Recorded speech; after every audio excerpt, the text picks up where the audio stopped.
Sasi Tharoor MP കോൺഗ്രസുമായിട്ട് അനുനയത്തിന് വേണ്ടിയിട്ട് ഷാഫി ഇടപെട്ടു, AICC സംസാരിച്ചിരുന്നു എന്നുള്ളൊരു റിപ്പോർട്ടുകൾ പുറത്തുണ്ട്. എങ്ങനെയാണ് ഷാഫിയുടെ റോൾ ഉണ്ടായിരുന്നു? നിങ്ങൾ എന്തായി പറയുന്നത്? അദ്ദേഹം ഒരു വർക്കിംഗ് കമ്മിറ്റി മെമ്പറാണ്, കോൺഗ്രസിൻ്റെ സീനിയർ ലീഡറാണ്, എത്രയോ തവണ MP ആയിട്ടുള്ള ഒരാളാണ്. അദ്ദേഹത്തിന് പാർട്ടിയായിട്ടുള്ള സംസാരിക്കാനുള്ള ഒരു കാര്യത്തിൽ ഞാൻ ഇടപെട്ടു എന്നൊക്കെ പറഞ്ഞത് എവിടെ നിന്നുണ്ടായ വാർത്തകൾ എനിക്ക് അറിഞ്ഞൂടാ. അത്ര വലിപ്പം എനിക്കില്ല. അവർ കോൺഗ്രസിൻ്റെ പരമോന്നത ബോഡിയിൽ വർക്ക് ചെയ്യുന്ന ആളുകളാണ്. സംസാരിച്ചത് കോൺഗ്രസ് പ്രസിഡൻറ്റുമായിട്ടാണ്, പിന്നെ രാഹുൽ ഗാന്ധിയായിട്ടാണ്. അപ്പോൾ അവരുള്ള തമ്മിലുള്ള സംസാരത്തിന് ഞാൻ ഇടപെട്ടു എന്നൊക്കെ പറഞ്ഞുണ്ടാക്കുന്ന വാർത്തകൾ അത് യാഥാർത്ഥ്യമായിട്ട് ഒരു ബന്ധവുമില്ലാത്തതാണ്.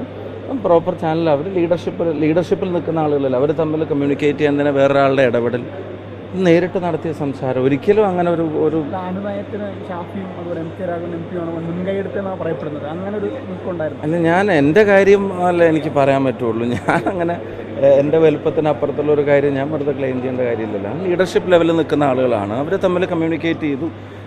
വളരെ സാറ്റിസ്ഫാക്ടറി ആയിട്ടുള്ള റിസൾട്ടാണെന്നുള്ള അദ്ദേഹം തന്നെ പുറത്ത് പറഞ്ഞു. പാർട്ടിയായിട്ട് യോജിച്ചു, പിന്നെ സ്ട്രോങ് ആയിട്ട് മുന്നോട്ട് പോകാനുള്ള ഈ ഇലക്ഷനും മറ്റു കാര്യങ്ങളിലൊക്കെ സ്ട്രോങ് ആയിട്ട് സ്റ്റെപ്പിൻ ചെയ്യാനുള്ള തീരുമാനം എടുക്കും എന്നുള്ളത് ഞങ്ങളൊക്കെ അതിനകത്ത് സന്തോഷിക്കുന്ന ആളുകൾ. അതിനപ്പുറത്തേക്ക് വേറെ റോളൊന്നും എന്നെപ്പോലെ ഒരാൾക്ക് അതിനകത്തില്ല.